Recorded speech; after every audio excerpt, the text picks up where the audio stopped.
C'est un mythe très connu, celui d'Icare et de son père Dédale. Minos, le roi de Crète, commande à Dédale un labyrinthe pour enfermer le Minotaure. Mais l'architecte provoque la colère du roi et se retrouve enfermé, avec son fils Icare, dans sa propre création. Pour s'échapper, il a l'idée de fabriquer des ailes confectionnées avec de la cire et des plumes. Il prévient alors son fils. Il ne faut pas trop s'approcher du soleil. Mais Icare, grisé par le vol, prend de l'altitude. La chaleur fait fondre la cire et il meurt précipité dans la mer. Après 8 ans de relation et la naissance de 2 enfants, le couple de Margot bat de l'aile. Face à une abstinence subie, elle décide de prendre les choses en main, de s'aventurer dans les méandres d'une sexualité labyrinthique. Mais à toujours aller plus loin, elle prend le risque de s'approcher un peu trop près du soleil. Vous écoutez Transfert, épisode 360, un témoignage recueilli par Clémentine Billet.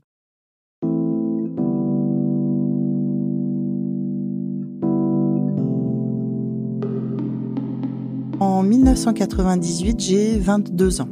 J'arrive en Méditerranée pour des stages de fin d'études. Je suis partie un petit peu à l'aventure à travers la France avec mon sac à dos. Et j'arrive sur la Méditerranée dans un chantier naval qui a une équipe jeune, plein d'hommes jeunes, sympas. L'ambiance est festive. Je suis la seule femme de l'équipe et on sort en fait assez souvent après le travail. Tous les collègues sont assez attirants en fait dans le sens où je plais et je m'aperçois que je plais, ce qui n'était pas le cas avant. J'ai déjà un copain, on est ensemble depuis 5 ans, je m'ennuie un petit peu avec lui et là je me laisse un peu séduire parce que c'est chouette de voir que je plais et de faire des rencontres, mais ça reste assez sobre. J'ai un des collègues qui lui me drague vraiment, avec qui j'ai une aventure un soir, mais surtout je me sens bien avec un autre qui est un ami, Marc. On se parle, je lui confie des choses et on a un relationnel qui s'installe en fait beaucoup plus sympa. C'est un homme plutôt fin, pas très grand, brun, peau mate, yeux noisettes. Vraiment, le côté tout fin me correspond pas, mais je me sens bien, même si s'il y a pas la carrure, il est rassurant et ce qui me plaît beaucoup surtout, c'est qu'il écoute et qu'il est gentil. Et puis un soir, justement, après un apéro, après le boulot, il m'embrasse sans prévenir. On passe la nuit ensemble. Je me sens bien avec lui, mais je culpabilise parce que j'ai déjà un copain. J'ai déjà eu une aventure sur le chantier et ça fait beaucoup et c'est pas bien. Quand je rentre chez moi, je décide de quitter mon copain de l'époque et je reste seule. Avec Marc, on s'écrit, on s'appelle, on a une relation amicale, mais on n'est pas ensemble. C'est vers le mois de mai où là, il me rejoint sur mon nouveau lieu de stage, où on ressort ensemble. On savait pas sur quoi ça allait partir ce soir-là, mais ça redémarre très fort. Et on reste ensemble. Après, on s'arrange pour se voir, en gros, une fois par mois. Et l'un ou l'autre se déplace et on arrive à rester en contact jusqu'aux vacances d'été. En juillet 1998, je passe 1 mois de vacances chez lui. Puis, je repars en stage pour les 2 derniers mois. Et là, ça devient dur. On décide de s'installer ensemble. Et je pars le rejoindre dans le sud. Lui vivant sur un bateau, je reste avec lui en Méditerranée. On vit tous les deux sur un petit voilier, pas très grand, mais assez confortable pour 2. On a une cabine, forcément la plus grande terrasse du monde. On a peu de vêtements, on mange peu parce qu'on n'a pas forcément de frigo, on n'a pas forcément tous les outils pour cuisiner. On est assez libre. Si on a envie de partir en vacances quelques mois 2 villes plus loin, on largue les amarres, on part en vacances. Si on veut déménager, c'est la même chose. On vit sans attache. Ça nous permet de vivre et de travailler tranquillement et puis de faire des économies parce qu'on a un projet de voyage.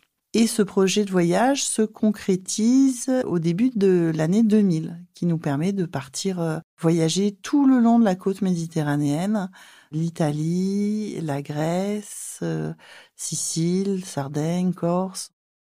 Au bout de ces quelques mois d'aventure, on rentre à un moment, on recherche du travail et on décide de s'installer sur la côte atlantique pour travailler dans le nautisme.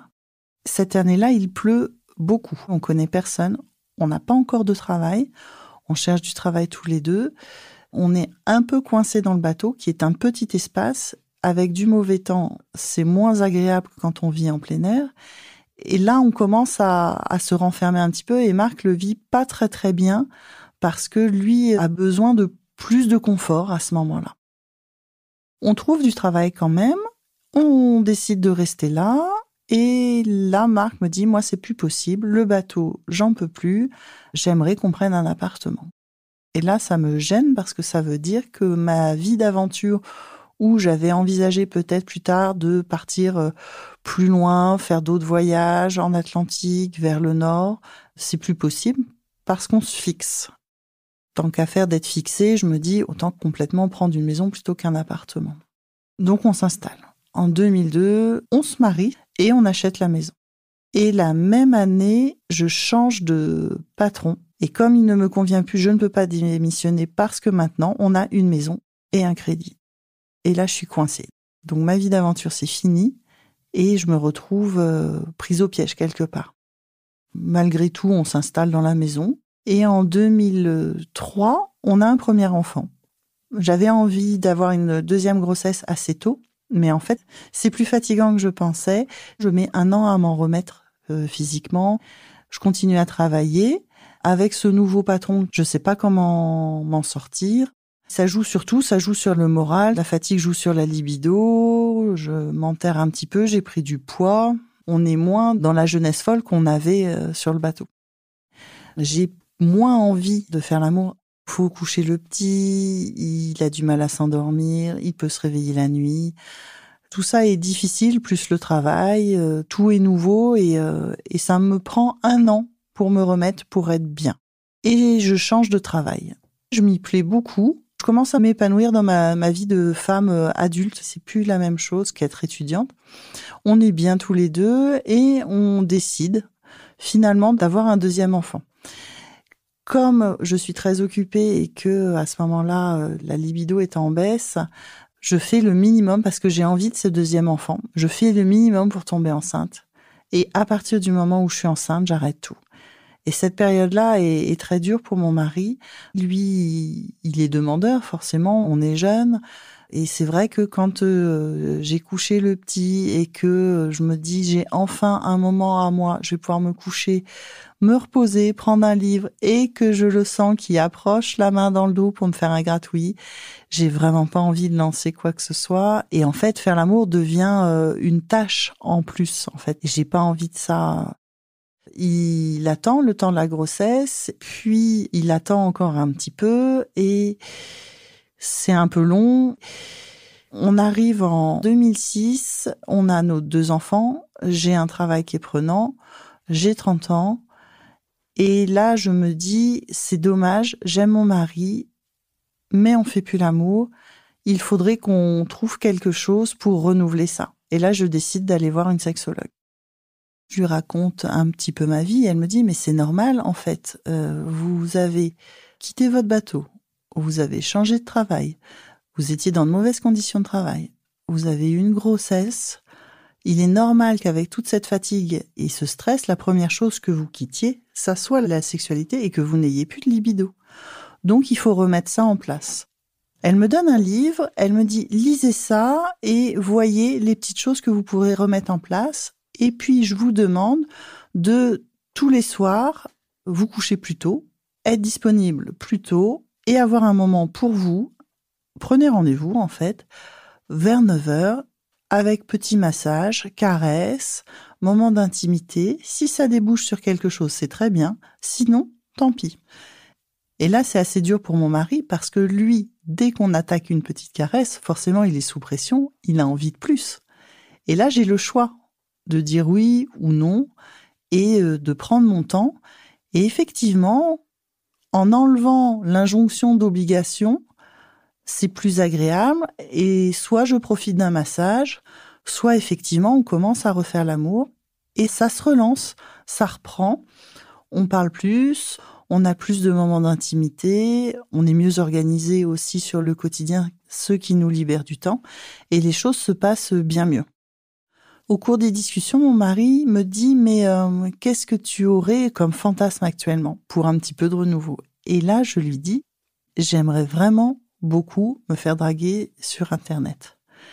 parce que dans ma jeunesse, je me faisais jamais draguer. Et là, arrivent les premiers sites de rencontres. C'est amusant, j'ai envie d'essayer. On crée une fiche tous les deux. Lui chatte un petit peu et moi aussi, soit par messagerie, soit par visio. Je travaille à domicile, donc j'ai mon ordinateur dans mon bureau.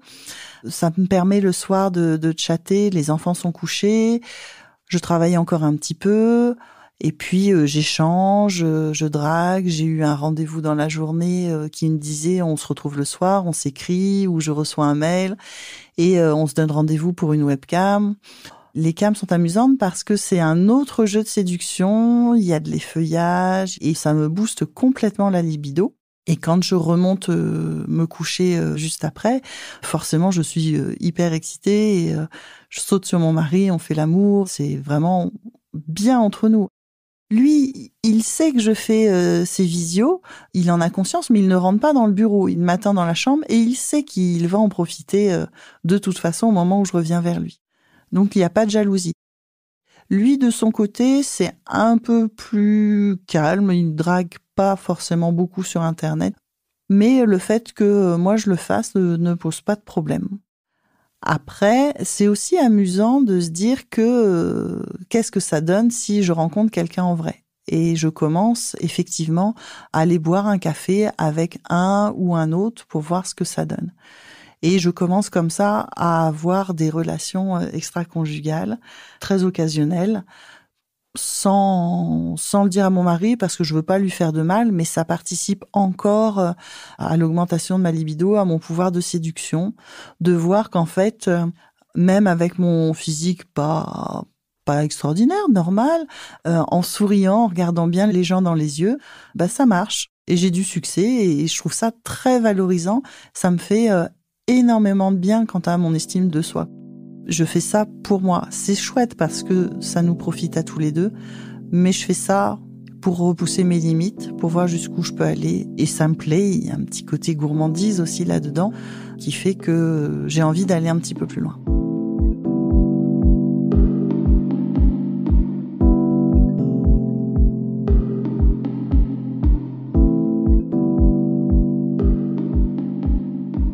Donc je rencontre quelques hommes en vrai. Ce qui est chouette chez les hommes, c'est que tous sont différents, tous aiment des choses différentes et que finalement, on apprend de plus en plus, on les comprend de plus en plus vite. Ça me plaît aussi ce côté psychologie de l'âme humaine à travers les hommes. Et pendant ce temps-là, avec mon mari, tout va bien. Je m'aperçois que lui a un petit côté voyeur. Il me propose d'aller en club échangiste. Ça me plaît pas plus que ça au début, mais au cours de mes rencontres, j'ai un amant qui m'en parle aussi. J'ai pas du tout envie d'aller avec lui, mais je me dis que finalement, en fait, ça pourrait être amusant. Et là, j'en reparle à Marc. Je lui dis, tu sais, tu m'avais parlé du club. Si on allait voir tous les deux, en observateur au début, et on verra si ça nous plaît ou pas. Un week-end où les enfants sont pas là, on sort comme si on sortait en boîte. Alors, je décide de pas y aller non plus apprêtée à outrance. J'ai une petite robe noire, Marc a une petite chemise, un pantalon, voilà, on y va sobre. Et on rentre dans cet univers qu'on ne connaît pas. Il y a un vestiaire à l'accueil, comme dans n'importe quelle boîte. Une piste de danse, un DJ, le bar... Tout ça est très normal. La plupart des gens dans cet espace-là dansent et breuvent des coups comme dans n'importe quelle boîte. Mais la discussion est fluide. C'est-à-dire que les gens se regardent, cherchent à savoir avec qui ils aimeraient passer la soirée ou pas. Quand les discussions se font au bar, c'est très clair. On sait pourquoi on est là. Il n'y a pas d'ambiguïté. Et on est libre de dire oui ou non. Si c'est oui, après, il y a d'autres espaces. Il y a à l'étage d'autres endroits où là, il y a des salons ouverts ou fermés, à thème, avec des ambiances rock'n'roll, Asie, cosy. Les douches, bien sûr, des serviettes, des préservatifs partout. Ce premier soir, avec Marc, on observe beaucoup et on n'ose pas encore aborder les gens. Mais on monte quand même à l'étage pour voir ce qui s'y passe. Et il y a des petits salons, dont certains qui peuvent être fermés. Après avoir visité, regardé, on décide, nous, de s'enfermer dans un des petits salons et de faire l'amour que tous les deux ce soir-là. Plus tard, on y retourne. Au début, je suis sur la piste de danse, j'ai pas tout de suite envie d'aller inviter des gens. Et là, mon mari, lui, était très très demandeur, mais comme il est toujours assez timide, il a besoin de moi. Donc, je le laisse un petit peu mariner et je reste danser avec un grand type qui me plaît pas plus que ça et que je laisse un peu en plan pour aller rejoindre mon mari. Et là, on invite un couple. On boit un verre, puis on décide de monter ensemble. On occupe un lieu assez grand pour tenir tous les quatre et on se retrouve dans une configuration d'échangisme en fait, où là on est 2 et 2 qui échangent simplement 2 partenaires. Cet homme-là me plaît bien et on commence nous à se caresser et à faire l'amour même. Et on reste encore sur cette configuration d'échangisme simple quand la personne avec qui je dansais nous rejoint. Et je me retrouve avec ces 2 hommes comme un poisson dans l'eau. Finalement, c'est assez amusant. Je m'aperçois que je suis très à l'aise dans ce milieu. Le simple échangisme de 2 et 2 me paraît simple, mais le déséquilibre m'attire plus. Le fait d'être sur un nombre impair m'attire plus. Je suis pas du tout attirée par les femmes et j'aime être avec 2 hommes. En fait, il faut qu'il y ait une personne qui permette de créer une dynamique. Et je suis assez surprise d'être aussi à l'aise là-dedans parce que justement, je plaisais pas jeune. Et là, je m'aperçois que c'est tellement facile, tellement ouvert, que c'est génial en fait parce qu'on rencontre plein de gens. Ce qui est très chouette aussi dans le milieu échangiste, c'est le côté très respectueux des gens. On est tous là pour la même chose. On est très libre sur toutes les pratiques et on est très libre à tout moment de dire oui ou non. Et personne se vexe quand on dit non. C'est pas contre une personne. On n'est pas dans la séduction émotionnelle. On est dans le physique. C'est finalement plus simple et plus libre parce que on supprime ces questions d'émotion et d'ego. On retourne en club occasionnellement pendant les vacances scolaires, quand il est possible de ne pas avoir les enfants avec nous. On a aussi créé une fiche sur un site de rencontre spécial échangiste, où là, il est aussi possible de se donner rendez-vous avec d'autres couples chez eux, ou de faire le même principe de visio. On a aussi reçu des hommes seuls. Quand on se retrouve à 3, moi et 2 hommes, les hommes ne se touchent pratiquement pas, si ce n'est sur un changement de position, mais il n'est pas question que eux s'embrassent, se caressent ou autre. Les 2 sont pour moi. Et c'est à moi aussi de m'occuper des 2 en même temps. Faut être attentive et en même temps profiter du moment, se laisser aller. Et il y a un côté, surtout en club, où en fait on plonge dans une piscine d'hommes. En août 2009, j'ai 33 ans. J'ai toujours ma fiche de contact sur le site de rencontres simples. Avec mon mari, on a toujours notre petit rythme sur les sorties en club. Tous les 2, ça va très bien. Mais j'ai envie de quelque chose d'un peu plus concret. Je rencontre cet amant-là qui est pas physiquement dans mes critères, mais qui est intéressant, qui est intelligent et j'ai envie d'un peu moins de futilité. J'avoue que sur le site de rencontre que j'utilisais, je choisissais les hommes au physique. Je m'amuse à séduire plus beau que moi. Et cet homme-là, pas du tout. Mais on a une autre relation, en fait. C'est quelqu'un d'intelligent, d'intéressant. J'arrête les autres rencontres sur ce site. On commence à se voir assez régulièrement et forcément s'installent des habitudes, plus d'attachement. On rentre dans autre chose qui finalement ressemble plus à de l'adultère. Somme toute, cette relation est assez compliquée. Ça dure 1 an. Lui a du mal à comprendre comment je vis. Il est plus dans le jugement. Il me fait plus de reproches. Il n'est pas très disponible. On rentre en fait de nouveau dans des petites tensions qui pourraient être des tensions du quotidien. J'arrive à me libérer du temps pour passer un après-midi avec lui. Lui n'est pas très disponible, il passe la journée à reporter et reporter. Finalement, je m'aperçois qu'il est allé voir l'exposition qu'on avait prévu d'aller voir ensemble et je craque. Je me dis, non, j'ai pas envie de reproduire des chamailleries, des tensions, des ressentiments comme au quotidien. Donc, pour moi, un amant, c'est vraiment le côté plaisir qui est intéressant et la fraîcheur de ces moments volés. Si c'est pour retomber dans la même chose que des petites mesquineries, c'est pas drôle. Donc, je suis assez en colère. Je claque la porte et je décide de mettre un terme à cette histoire d'un coup sec. Mais je me suis dégagée tout l'après-midi. J'ai encore du temps et je recontacte en fait Guillaume, qui est un ami de la chorale et qui me drague depuis quelques mois. Donc je réponds à son invitation, je l'appelle, je lui dis écoute, je suis en ville, est-ce que ça te dirait de prendre un petit café? Et il me dit mais oui, bien sûr, passe à la maison. On s'installe sur le canapé et ça dérape très très vite. On se saute dessus, c'est très très fort tout de suite. Donc on se revoit assez vite et s'installe une nouvelle relation.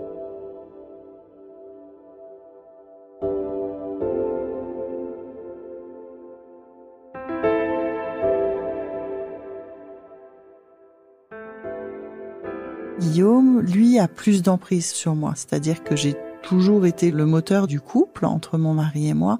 Et là, avec Guillaume, c'est facile en fait. C'est lui qui pose le rythme, c'est lui qui pose ses conditions, qui pose un peu les règles de nos jeux, qui en invente des nouveaux, qui me met des petits challenges. Et en fait, j'adore le suivre. J'adore répondre à ses demandes. C'est vraiment une osmose entre nous. Et il me propose également de créer une fiche tous les deux sur le site de rencontres échangistes pour qu'on fasse nous aussi des rencontres, mais en tant que couple illégitime, ce qui est moins évident.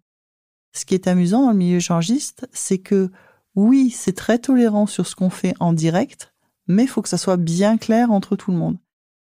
Avec mon mari, notre vie sexuelle est toujours assez satisfaisante et épanouissante. On a toujours de bons moments. Sur le côté échangiste, effectivement, ça se tasse entre guillemets très légèrement. Le club, on connaît maintenant. Les rencontres sur Internet peuvent être aléatoires. Et puis là, je me dis, mais en fait, ça serait peut-être bien d'intégrer en fait Guillaume à notre couple. Et je propose à mon mari une soirée échangiste avec un ami qui me drague, si il est d'accord. On décide tout d'abord d'aller au restaurant et ensuite on sort. Pour avoir d'abord un moment tous les trois où on prend le temps de discuter, où mes deux hommes peuvent échanger, faire connaissance un petit peu, prendre leurs repères et ensuite on sort en boîte. On arrive dans le club et moi j'oscille, je passe de l'un à l'autre. On est toujours sur des petits rapports de domination ou d'influence forcément, mais j'aime bien louvoyer comme ça entre les deux et passer de l'un à l'autre. Et Guillaume prend assez vite le dessus, Marc étant plus discret, plus timide. On se lance, bon, on va danser bien sûr, on boit un verre et puis on s'installe tous les trois et là c'est chouette parce que on est dans ce lieu cosy où les gens nous regardent et moi je suis seule avec ces deux hommes-là. Dans les autres hommes qui nous regardent, je vois ceux qui aimeraient nous rejoindre, ceux qui osent pas, ceux qui sont assez clairs dans leurs intentions, mais qu'en fait, non, on laisse à l'écart. Et je suis un peu la reine de la soirée. Et finalement, c'est moi qui mène la danse. On apprend à se découvrir tous les trois et à installer une nouvelle dynamique. Et on le renouvelle occasionnellement. On a l'occasion de temps en temps de se retrouver chez nous. Donc on a ce trio qui est en place, mais je cherche toujours à protéger Marc. Je veux pas lui faire de mal. Il est au courant, bien sûr, de notre trio, mais il ne sait pas que je vois Guillaume autrement dans la semaine. Je vis cette relation-là pour moi, mais j'ai pas envie de blesser mon mari. J'ai pas envie de mettre en danger ma famille, en fait. Je choisis de ne pas lui dire, un peu par protection, et un petit peu par pas tout à fait d'égoïsme, mais c'est plutôt toujours essayer de comprendre moi ce que j'aime, ce que je veux, et en fait de vivre ma vie de femme librement sur ce que j'ai envie de faire ou pas. Et je m'en donne le droit, en fait. C'est mon mini combat féministe. Je m'autorise, en fait, à avoir la vie sexuelle que je veux. J'ai mon amant. Je m'aperçois que je suis plus épanouie avec 2 hommes que dans une relation monogame. Ça parfait une relation. Et je peux m'appuyer sur les 2. S'il y en a un qui est pas prêt à écouter, l'autre sera disponible pour aider et soutenir. Chacun leur tour. Je réalise que cette relation est parfaitement ce qui me convient, mais c'est compliqué parce que je peux pas en parler à mes amis, qui ne comprendraient pas forcément. J'en parle évidemment pas à ma famille. C'est pas quelque chose d'accepté, de courant dans la société. On n'en parle pas. Qu'un homme ait des maîtresses, ça gêne pas, mais qu'une femme ait plusieurs amants, c'est pas bien vu du tout. Donc je dis rien, en fait, je vis ça caché, mais c'est vraiment ce qui me plaît le plus.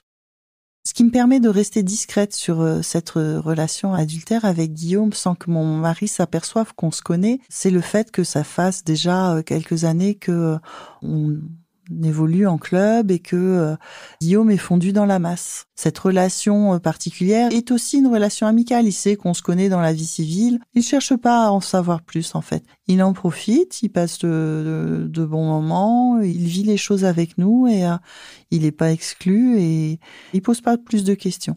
Ce qui me permet effectivement de voir Guillaume un peu à part en semaine et je m'attache plus à lui et je m'installe plus dans cette double relation aussi importante l'une que l'autre, à être entre deux, à aimer 2 hommes et à vouloir avoir les 2 en même temps. Et je suis tellement sûre de moi à ce moment-là. J'ai 33 ans, je suis jolie, je suis toute mince, j'ai 2 hommes, je plais, je gère ma vie professionnelle. Je suis vraiment comme un colosse sur 2 piliers. Je suis hyper forte, je suis hyper sûre de moi et à ce moment-là, rien ne peut m'arriver. Je suis au sommet de tout.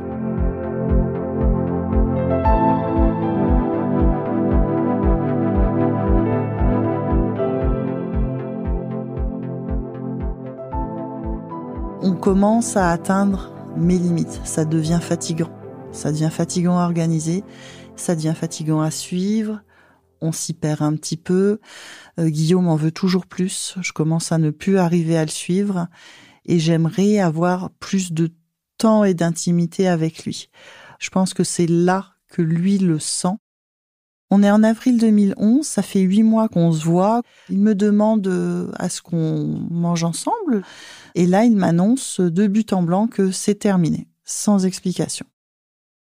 Je comprends pas. Il est chez moi. Je lui dis, écoute, si tu veux bien quand même une dernière fois, et on fait l'amour une dernière fois, mais à partir de là, il part et il me quitte complètement, sans plus jamais donner de nouvelles, d'explications. Le problème, c'est que on est amants, mais aussi amis, et que comme on est amants, on est cachés. Donc, il faut que je garde la face sur le côté relation commune, amicale, sympathique, sociale, mais que à l'intérieur, je suis dévastée parce que finalement, je suis amoureuse et que je suis amoureuse de 2 hommes et que là, il m'en manque un. Donc l'équilibre est complètement bouleversé et je perds pied, mais je n'ai pas le droit de le dire et je n'ai pas le droit de le montrer. Et là, j'implose en fait. J'implose, ça devient catastrophique. Donc je fais bonne figure pendant à peu près petite année. Je tiens l'année 2011 comme ça, mais c'est de pire en pire en fait. Et je deviens folle, je ne sais pas pourquoi il est parti, je ne sais pas avec qui. Il ne me dit plus rien, je ne suis plus rien. En fait, j'étais aussi une amie et du jour au lendemain, je disparais en fait. Et moi, dans mon estime personnelle, où j'étais tellement forte, tellement à l'aise, où j'avais un équilibre qui m'épanouissait tellement que pour moi, le perdre finalement, c'est tout perdre. Et que mon mari, le pauvre, à ce moment-là, ne comprend pas ce qui se passe. Il sait bien sûr qu'on a cette relation de trio qui me tient à cœur, mais il ne sait pas ce qu'il y a à côté. Donc il ne comprend pas ce niveau d'attachement. Il voit que je suis triste, mais il ne sait pas quoi faire. Il ne comprend pas non plus que ma libido s'écroule totalement du jour au lendemain, que je n'ai plus du tout envie de lui, que je n'ai plus envie de rien lui faire parce qu'il me manque le moteur de libido qui est cette histoire à côté qui était folle mais qui m'emmenait loin et qui était mon moteur. Marc comprend bien qu'effectivement, le trio, c'est fini. Il voit que j'en suis triste. Il fait tout ce qu'il peut pour me remonter le moral. Il est vraiment adorable et attentionné, mais moi, je n'ai plus mes repères. Et même s'il voit que je suis plus triste que ce que j'aurais dû être, il ne pose pas de questions sur la nature profonde de la relation. Jusque-là, je suis comme le colosse de Rhodes, sur 2 piliers, ultra stable, ultra forte. J'en perds un et je m'écroule et je tombe de très très haut. Je tombe de tellement haut que je m'effrite, je suis plus rien, je suis vide. Je n'arrive pas du tout à remonter la pente. Ça devient très très dur à ce moment-là. Avec Guillaume, on a rencontré un couple dans un bar. On a prévu de se voir, mais il me quitte du jour au lendemain. Et cette rencontre ne se fait pas. Cet homme-là me recontacte quelques temps plus tard. Il a vraiment envie de me voir, mais je suis pas du tout dans cet état d'esprit-là. Je peux plus. Je viens de perdre Guillaume, je sais pas comment je vais faire. Il insiste quand même, et comme avec Marc, on a notre fiche sur le site de rencontre libertin. Cet homme-là décide de passer par là. Marc la voit, dit qu'est-ce que t'en penses? Ce couple-là, ça te dit pas? Et je lui dis ok, on y va. Et donc, je me retrouve dans une situation un peu complexe. Cet homme-là, qui m'avait rencontré alors que j'étais avec Guillaume, veut me voir absolument, organise un rendez-vous et j'y vais avec Marc. Cet homme-là, que je ne connais pratiquement pas, sait que je suis triste et il décide de m'inviter quand même avec mon mari pour qu'on se voie et prend le soin de m'organiser une soirée vraiment spéciale pour moi. Il y avait ce soir-là sa femme et lui, un autre couple, mon mari et moi, et 4 hommes. Et on se retrouve tous chez eux pour une énorme soirée. Ouais, on est vraiment sur une grosse soirée échangiste et ça part dans tous les sens. Je me suis quand même jetée à l'eau, j'ai quand même participé à cette soirée. Je suis venue parce que je trouvais ça touchant qu'il m'organise cette soirée-là et qu'il veuille me voir vraiment, mais c'est vraiment la dernière fois où je peux assumer ça. J'y arrive plus, c'est trop dur. Je me sens tellement vide à l'intérieur que je n'ai plus de goût à rien. J'arrive à garder une façade de fonctionnement où je travaille, je m'occupe de mes enfants et ça s'arrête là. Et le reste, je suis vide, j'ai plus de goût à rien. Un soir, on va au cinéma avec Marc et on va voir Police. J'aime beaucoup Marina Foïs et son personnage dans ce film me parle vraiment. Je comprends pas pourquoi exactement elle a ces problèmes d'anorexie, de boulimie. Je comprends pas pourquoi elle donne son prénom à ce petit bébé mort-né. Je comprends pas pourquoi elle fait ça. C'est assez bizarre. Mais à la fin, au moment où elle est reconnue dans son travail et où elle a cette promotion, où je la vois ouvrir la fenêtre et se défenestrer, je suis séchée en fait. Je comprends que je m'étais associée à son personnage, je comprends qu'elle était super forte et qu'elle ne s'aime pas, et que le fait qu'on reconnaisse ce qu'elle vaut, elle le supporte pas et elle se jette par la fenêtre. Et là j'explose en fait. Je m'aperçois que je ne m'aime pas. J'ai besoin du regard des autres pour avoir de la valeur, en fait. Et là, c'est dur parce que déjà, tout s'est écroulé et en plus, j'en prends conscience. Et là, j'ai vraiment du mal à descendre les escaliers pour sortir du cinéma sans me jeter dans les escaliers. Je suis très, très fort accrochée au garde-corps. On arrive dans la rue, je suis désemparée. Je sais pas où je vais. Je suis en train de errer dans les rues. J'arrive pas à me concentrer. Et il me dit, mais qu'est-ce qu'il y a? Et là, j'explose, je lui pleure dans les bras et je lui dis, c'est pas possible, je suis désolée, je suis allée trop loin, je suis tombée amoureuse, j'aurais pas dû. Et là, je lui explique tout ce qui s'est passé avec Guillaume, que c'était cette relation qui était double et qui m'a emmenée trop loin. Et lui est d'une grande compréhension. À ce moment-là, il me dit, mais écoute, c'est pas grave, on va s'organiser, on va rebondir. Et en fait, là, je m'écroule complètement et je peux plus rien retenir de mes larmes à ce moment-là.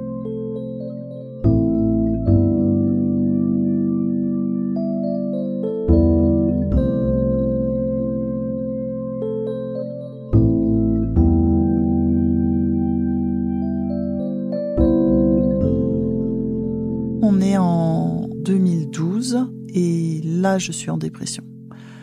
Ça va pas du tout. Je décide d'aller voir un psy pour tenir parce que je fais des crises d'angoisse dans la nuit. J'ai vraiment l'impression d'avoir une pieuvre qui essaie de m'étrangler de l'intérieur.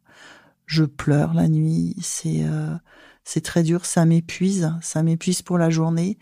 Il faut que je fonctionne pour les enfants. Il faut que je travaille et je dors mal et je suis toujours aussi vide. C'est vraiment très très dur cette période-là.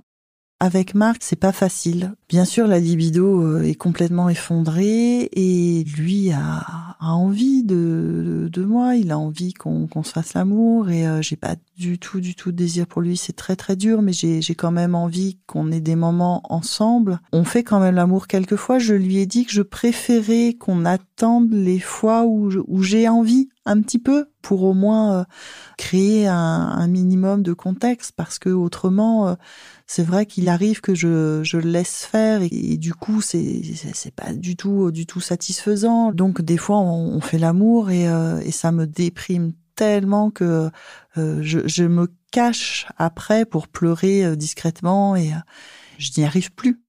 Cette situation dure assez longtemps. C'est difficile, c'est pas drôle. C'est triste aussi, je trouve, mais j'ai des activités, j'ai des amis, je sors. Et un soir, en arrivant à une soirée, un des copains de la soirée arrive de loin, je le vois arriver en courant. C'est un gentil garçon qui a un très joli sourire, qui a des beaux yeux, et je le vois arriver de loin et j'ai un petit coup au cœur. Et là, je me dis, je suis pas morte. Il se passe un truc, je suis pas morte. Je suis un peu perdue dans cette soirée-là. Je me sens assez gaudie, je sais plus quoi faire. Et je me dis, mais en fait, je vais peut-être repartir. On a une aventure un petit peu plus tard et on a dû coucher ensemble 2-3 fois, pas plus, mais au moins il me ressuscite en fait. Ça me redonne goût à la vie. En plus, côté travail, je change d'environnement de travail.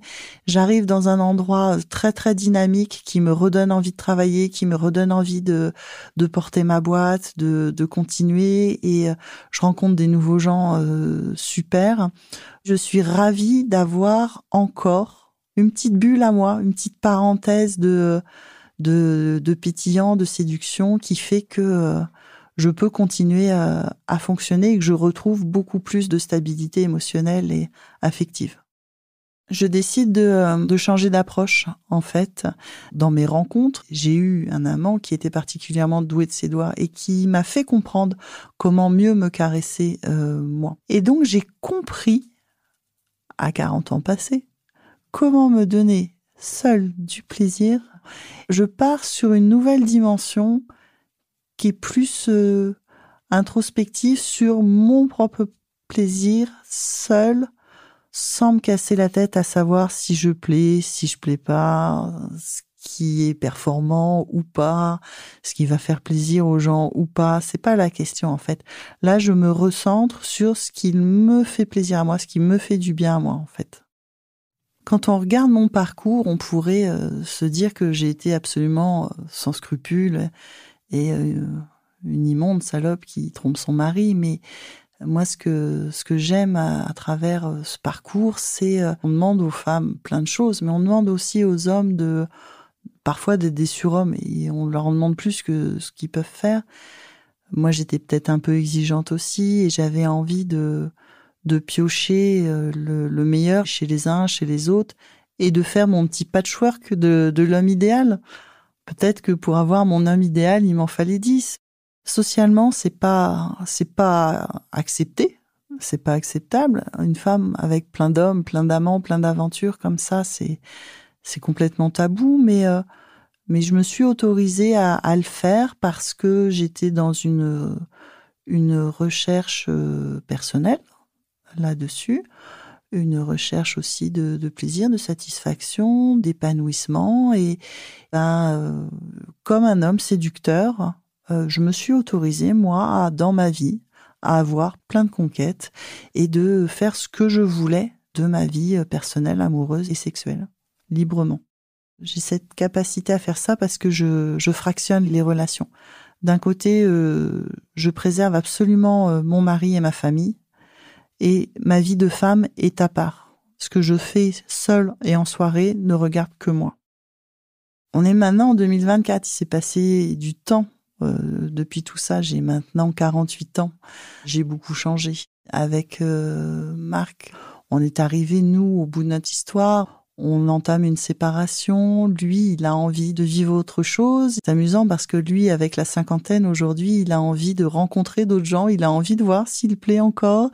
Et il a envie de faire d'autres rencontres et de rentrer dans une phase de séduction. Et je comprends tout à fait ce qu'il veut dire. De mon côté, ça va parce que j'ai compris beaucoup de choses, parce que je me suis bien amusée, qu'il y a eu cette période de gourmandise et d'euphorie qui était géniale. Mais là, aujourd'hui, j'ai plus de problèmes d'estime de soi. Je suis tranquille avec ça. Je suis plus en recherche de reconnaissance. Je suis pas en recherche d'amour extérieur. J'ai appris à m'accepter, j'ai appris à me comprendre. J'ai fait des grandes recherches sur tout ça finalement. J'ai vraiment exploré toutes les pistes. Et maintenant que je me connais, que je connais mes limites, que je sais qui je suis, ce que je vaux, où je vais, je suis bien. J'ai plus grand chose à prouver en fait.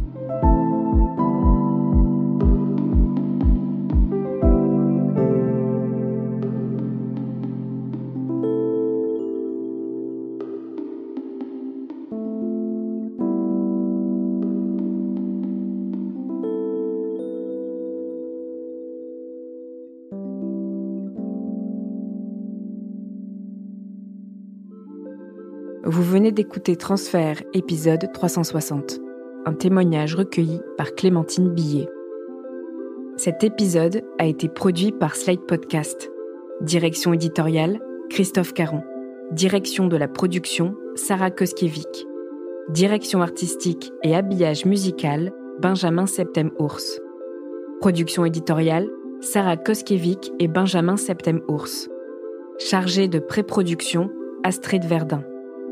Prise de son, Victor Benamou. Montage, Camille Legras. Musique, Thomas Loupias.